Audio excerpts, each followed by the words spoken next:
The two most common elements in the universe are hydrogen and stupidity.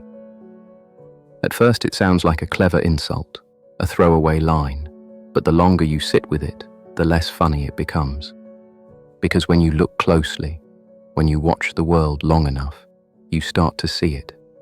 Stupidity, everywhere, woven into the fabric of daily life like it's just another law of physics. We've split the atom, we've walked on the moon, we've engineered machines that think faster than any human brain, and yet, somewhere right now, a man is filling his gas tank while smoking a cigarette. Somewhere, a politician is proudly defending a policy they haven't even read. Somewhere, millions are arguing passionately about things they can't explain, repeating slogans like parrots while calling themselves free thinkers. It would be hilarious if it weren't so terrifying, because stupidity doesn't always look clumsy. It doesn't always come with a goofy laugh track. Sometimes stupidity looks confident, charismatic, even intelligent. Sometimes it wears a suit. Sometimes it stands behind a podium. Sometimes it holds power.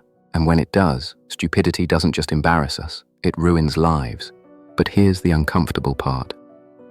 Stupidity isn't just out there. It's not just the strangers in the news or the faceless masses online. It's in us, in me, in you, in the shortcuts we take when thinking feels heavy, in the choices we make because they're convenient, even if they're destructive, in the way we blindly trust traditions, authorities, and emotions, because questioning them feels too exhausting. And maybe that's the true genius of stupidity. It doesn't feel like stupidity when you're inside it. It feels normal, harmless. Sometimes it even feels right. That's why it spreads faster than any virus, why it shapes entire cultures, why it can take down civilizations. Hydrogen builds stars. Stupidity collapses them. The real question is, if stupidity really is one of the most abundant forces in the universe, what chance do any of us have of escaping it? Before we can understand why stupidity is so dangerous, we have to strip away the cliches. Because stupidity isn't just ignorance. It's not about bad grades or not knowing how to do long division. In fact, some of the most dangerously stupid people are also the most educated. They have titles, degrees, platforms. They speak with conviction. And still, if you watch closely, you'll see it, the pattern of stupidity in action. The Italian historian Carlo Cipolla once argued that stupidity isn't about intelligence at all. It's about impact. A stupid person, by his definition, is someone who causes harm to others while gaining nothing themselves. Think about that. The scammer who ends up in jail. The corrupt leader who destroys his own people along with himself. The mob that tears everything down but builds nothing in its place. Stupidity is not passive, it's destructive. And worse, it doesn't even make sense. Nietzsche took it even further. He warned that stupidity is often fueled not by ignorance, but by certainty. The unshakable belief that I know, when in reality, you don't. Schopenhauer saw stupidity as a kind of laziness of the mind, the refusal to think beyond the easiest explanation, the comfort of staying shallow instead of diving deep. And you've seen it, over and over again, in arguments where nobody listens, only repeats, in offices where pointless policies get enforced because that's how we've always done it, in entire systems that keep failing but no one dares to change them. Stupidity thrives wherever thinking is replaced by obedience, where questioning is replaced by slogans. But here's the most unsettling part. Stupidity is not an accident. It's not random. It clusters, it spreads, it multiplies in groups, in institutions, in crowds. A single person can be thoughtful, cautious, rational, but put them in a group and watch. Suddenly, nuance disappears, curiosity disappears, responsibility disappears. In its place comes a roar of certainty, of rage, of conformity. Gustave Le Bon, in The Crowd, warned us. Intelligence is rare in individuals, but in groups, stupidity becomes the rule. So here's the question. If stupidity is so common, so contagious, and so destructive, why does it always seem to win? Why does it outlast intelligence? Why does it outcompete wisdom? Why, after thousands of years of philosophy, science, and progress, do we still see stupidity thriving like it's coded into the universe itself? That's where we're going next.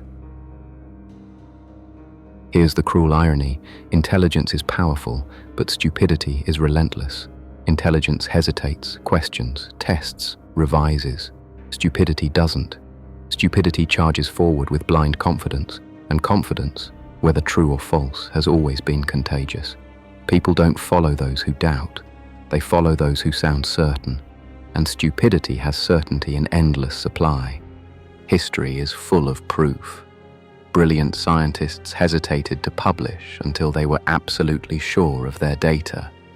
Meanwhile, charlatans shouted their half-baked ideas from the rooftops and got followers. Socrates spent his life admitting he knew nothing. His city rewarded him with poison. The crowd doesn't want humility. It doesn't want nuance. It wants clarity, even if it's false. It wants certainty, even if it's stupid. Psychologists call it the Dunning-Kruger effect. The less someone knows, the more confident they are in what they think they know. And the more confident they sound, the more people believe them. That's how stupidity multiplies. It's fast, it's loud, it's simple. Meanwhile, intelligence is slow, careful, complex. By the time the truth arrives, stupidity has already won the crowd. Think about how ideas spread online. The thoughtful explanation, the detailed argument, the patient reasoning, it gets a handful of likes. But the outrageous claim, the emotional rant, the catchy slogan, it spreads like wildfire. Why?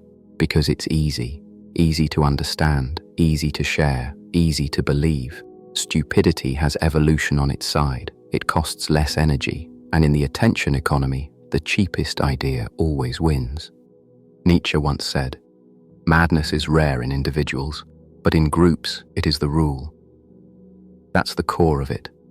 Individually, people might hesitate, they might think twice, but in groups, hesitation dies. In groups, stupidity becomes amplified, weaponized, celebrated. The crowd doesn't just excuse stupidity, it rewards it. And that's why intelligence keeps losing. Because intelligence demands effort, stupidity demands nothing. Intelligence forces you to question yourself. Stupidity tells you you're already right. Intelligence is a burden. Stupidity is a relief. And when faced with effort versus ease, most people choose ease. So the real question becomes, if stupidity is faster, louder, and easier than intelligence, is there any way to resist it? Or are we destined to drown in a universe where stupidity isn't just common, it's dominant? If hydrogen is the fuel of stars, stupidity is the fuel of crowds.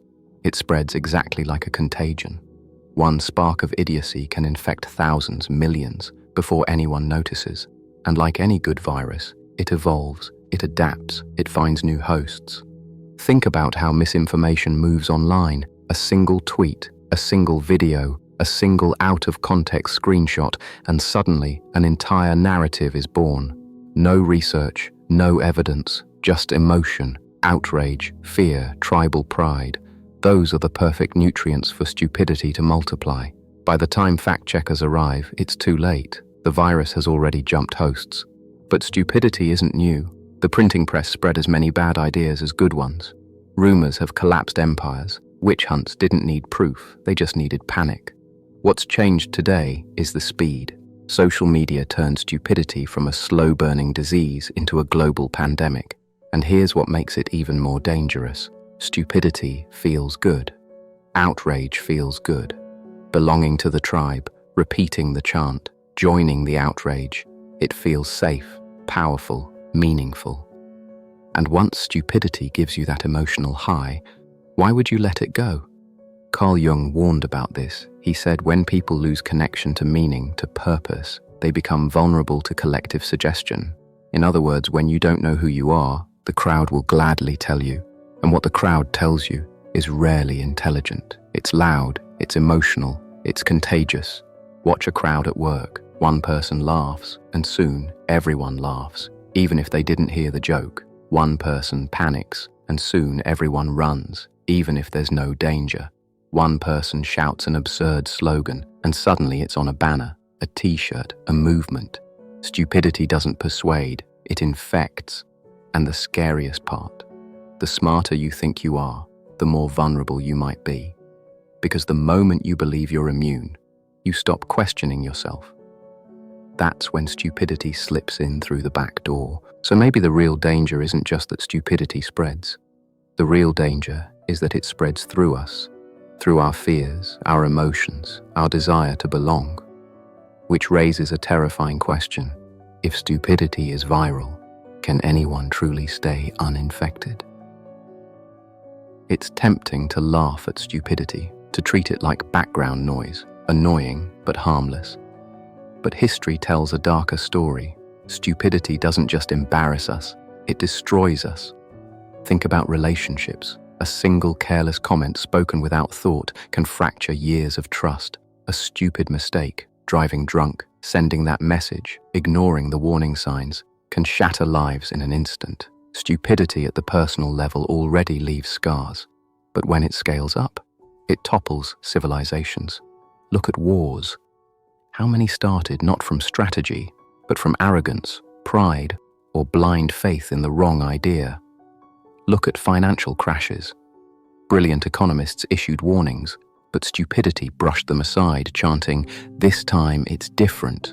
Look at pandemics. Scientists begged for caution while stupidity spread faster than the virus itself, turning denial into policy, turning doubt into death. And the danger is, stupidity often wears the mask of confidence. A leader with absolute certainty but no wisdom can lead millions straight off a cliff. And they'll follow because confidence feels safer than doubt. Because most people would rather be wrong together than uncertain alone. Cipolla said the stupid person is more dangerous than the bandit. At least the bandit knows he's stealing. At least he benefits while others lose. But stupidity creates loss for everyone. Blind, unpredictable, catastrophic. It doesn't aim, it just fires. And because it doesn't aim, you can't bargain with it. You can't predict it. You can only brace for the fallout. But here's the cruelest twist. Stupidity always arrives dressed as normal life. It looks like tradition, like patriotism, like common sense. And by the time you see it clearly, it's already too late. The damage is done. So the question isn't if stupidity will cost us, it's how much. And the deeper question is this: if stupidity is woven into the very structure of human behavior, if it's as abundant as hydrogen itself, is there any way to fight back? Or are we doomed to keep paying the price, again and again, until there's nothing left to lose? We like to think intelligence is a shield.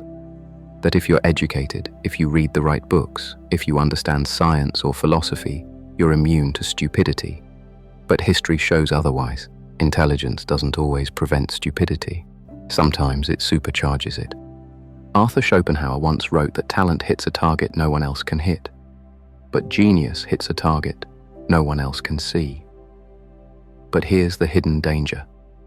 The smarter you are, the easier it is to convince yourself that you can't miss. Intelligence can breed arrogance, and arrogance is stupidity with better vocabulary. We've seen it over and over. Brilliant minds who defended disastrous policies, renowned scientists who twisted data to fit ideology, entire institutions of experts who convinced themselves they were too smart to fail right before everything collapsed. It's not because they lacked knowledge, it's because they stopped questioning themselves, and that's the paradox. Stupidity doesn't always come from not knowing. It often comes from thinking you already know enough.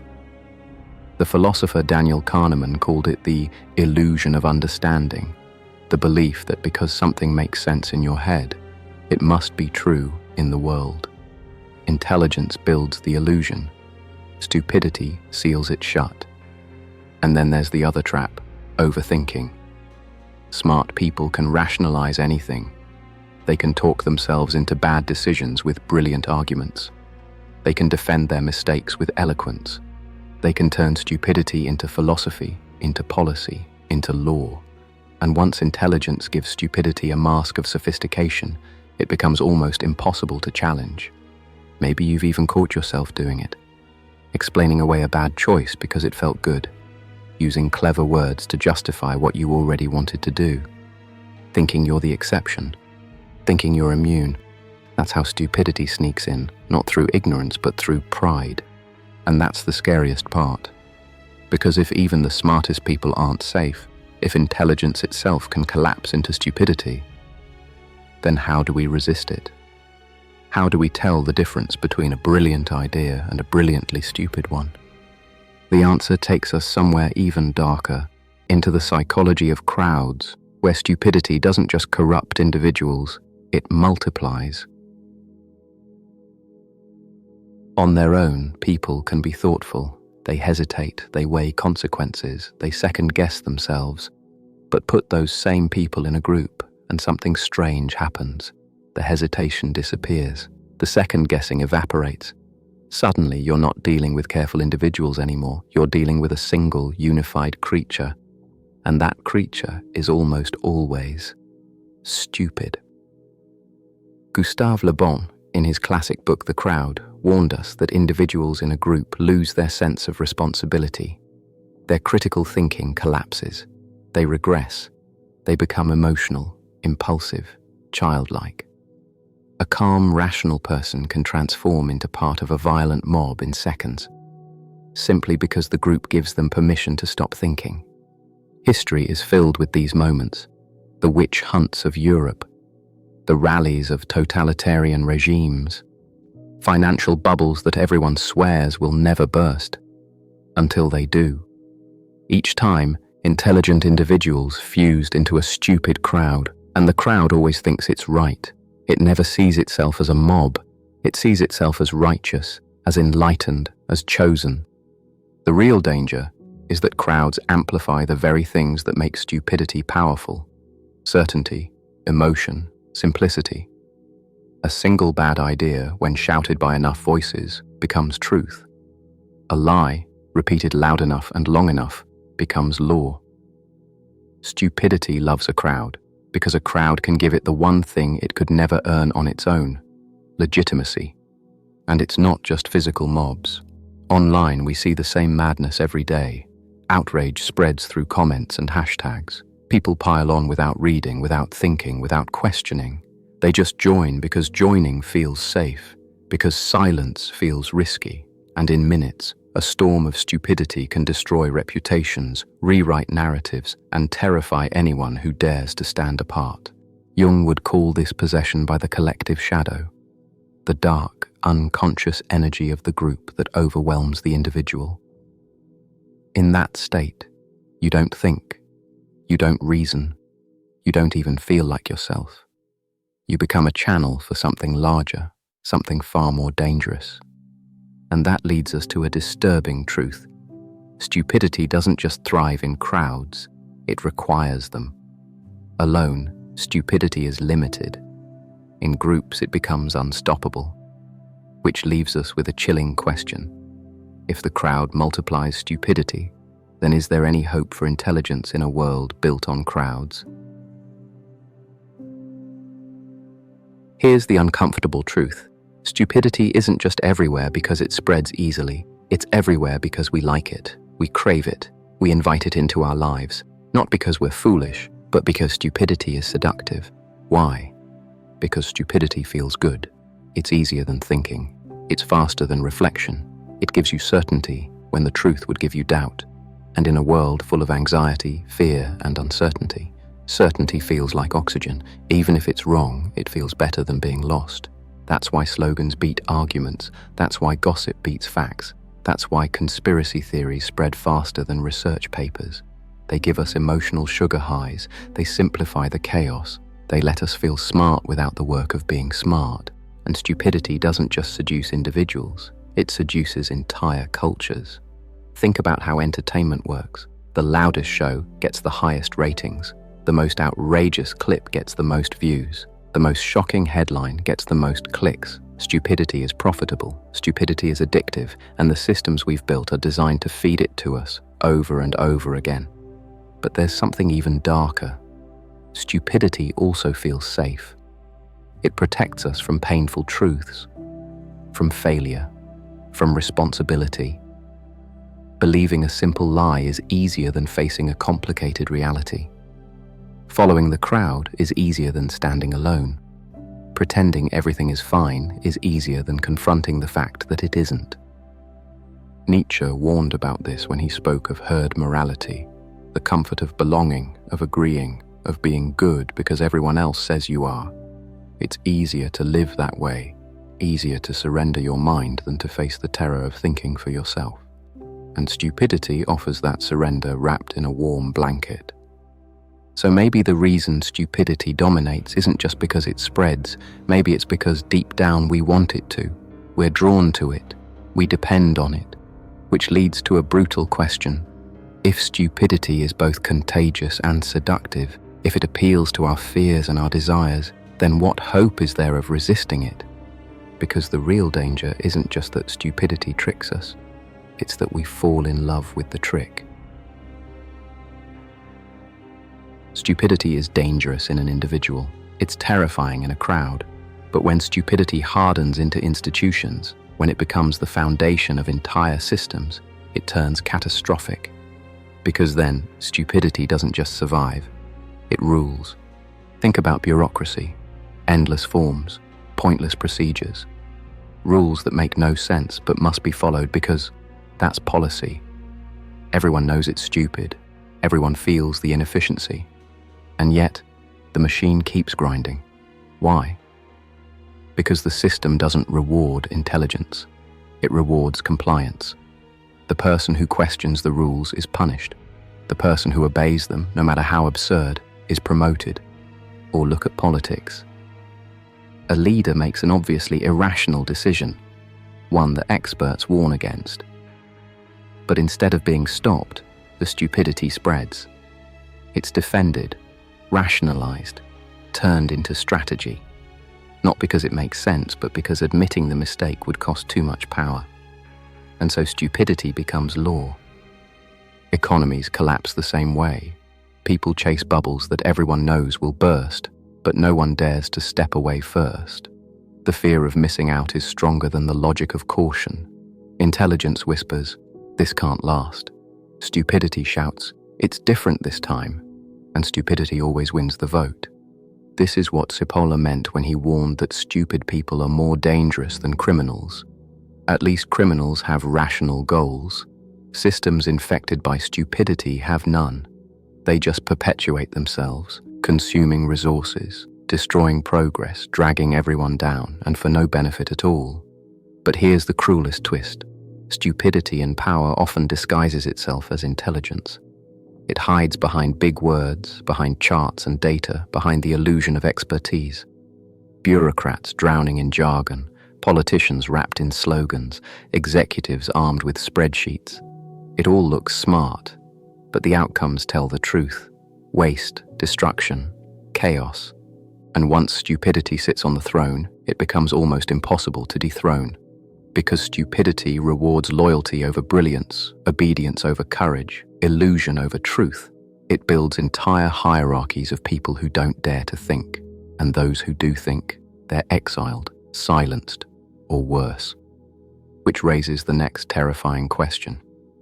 If stupidity has infiltrated not just individuals and crowds, but entire systems of power, how do you fight something that big? How do you resist stupidity when it isn't just the enemy, it's the empire? It's easy to point at the world and say, look how stupid they are.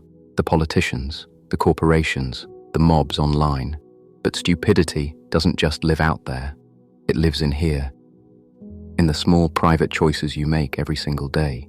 And those choices add up. They build your life, or they break it. Think about relationships.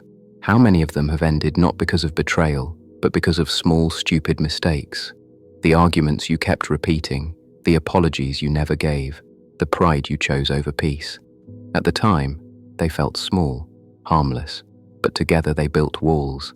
They turned love into silence. Stupidity doesn't just end empires, it ends marriages, friendships, families. Or think about work. How many dreams have died, not from failure but from stupidity disguised as delay? I'll do it tomorrow. I'll start when I feel ready. I'll wait until the timing is perfect. Days turn into months, months into years. And suddenly, the life you imagined has been buried under 1,000 stupid distractions, even health, the one thing we know we can't live without. We tell ourselves, one more cigarette, one more drink, one more late night.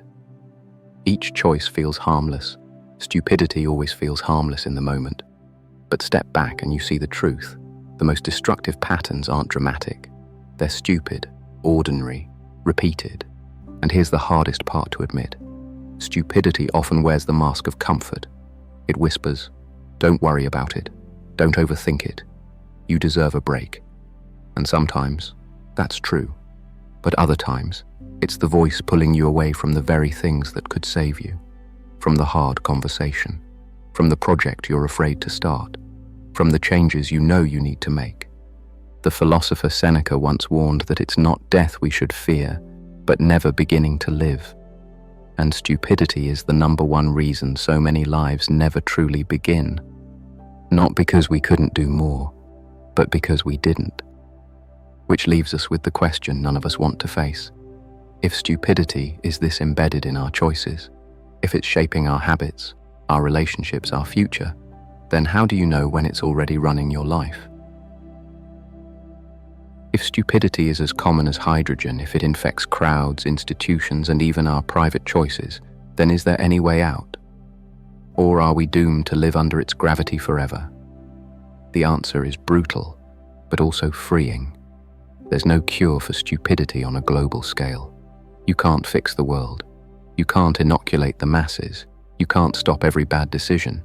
But you can fight it where it matters most, inside yourself.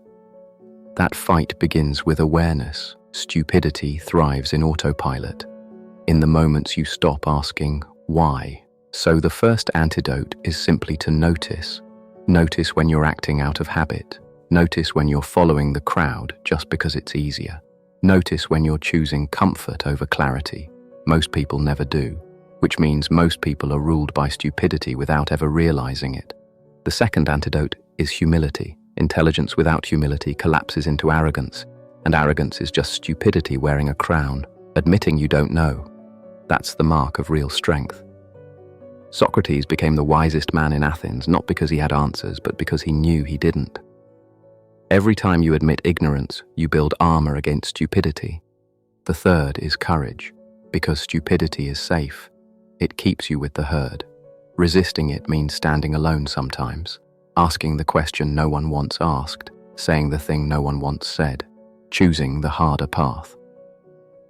Intelligence may not always be rewarded in the moment, but history shows it's the only thing that ever builds anything worth keeping. And finally, the antidote is action. Stupidity paralyzes. It traps you in endless loops of delay, distraction, and destruction. The cure isn't thinking more, it's doing. Acting, failing, learning, adjusting. Intelligence lives in motion. Stupidity thrives in stagnation. No, we can't purge stupidity from the universe, but we don't have to. All it takes is enough people, in enough moments refusing to play along, choosing awareness over autopilot, humility over arrogance, courage over comfort, action over delay. Hydrogen may build the stars, stupidity may burn them down, but intelligence, practiced, humble, courageous intelligence, has built every flame that's ever pushed back the dark. So the real question isn't whether stupidity is everywhere. It is. The real question is, in your own life right now, who's in charge? The hydrogen of creation or the stupidity of destruction?